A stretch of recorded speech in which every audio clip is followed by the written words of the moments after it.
अस्सलाम वालेकुम वरहमतुल्लाहि वबरकातुहू। निकाह में बस कुछ ही देर बाकी थी कि दूल्हे के अब्बा ने यह बोलकर सबको हैरान कर दिया कि निकाह से पहले हमें गाड़ी चाहिए, और वो भी हमारी हैसियत के मुताबिक। सब हैरान थे। लड़की के वालिद ने पहले ही कर्ज लेकर बेटी को ज़रूरत का सामान लेकर दिया था, और वो उस फरमाइश को पूरी करने की ना तो सकत रखते थे और ना उन्हें उम्मीद थी कि जिनको वो अपने जिगर का टुकड़ा सौंपने जा रहे हैं वो इतने कमज़र्फ़ निकलेंगे। पूरा घर एकदम सख्ते में जा चुका था। न जाने क्या सोचकर लड़की के वालिद उठे और इंतज़ाम करने का बोलकर घर से निकल गए।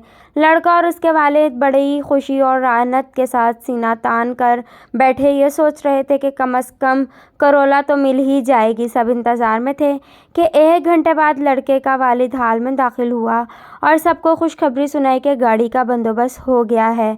ये सुनकर दूल्हा और उसके वालिद की बातें मज़ीद फैल गईं और उन्होंने कहा, चलें फिर निकाह की रस्म अदा कर लेते हैं।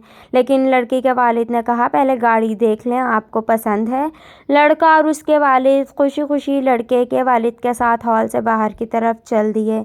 बाहर पहुंचकर इधर उधर देखा, लेकिन सवाए बारात की गाड़ियों के और कोई गाड़ी नज़र ना आई तो सवालिया नज़रों से लड़की के वालिद को देखा।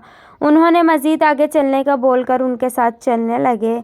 हाल से थोड़े फासले पर एक गधा गाड़ी के पास पहुंचकर लड़की के वालिद रुक गए। लड़के के वालिद ने हैरत भरी नज़रों से लड़की के वालिद को देखा तो वो गधा गाड़ी की तरफ इशारा करते हुए बोले, ये रही आपकी गाड़ी।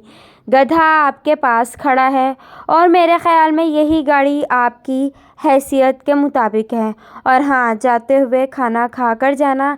आज मैंने अपनी बेटी का सदका दिया है, भिखारियों को भी मिलेगा। और मुस्कुराते हुए वहाँ से चल दिए।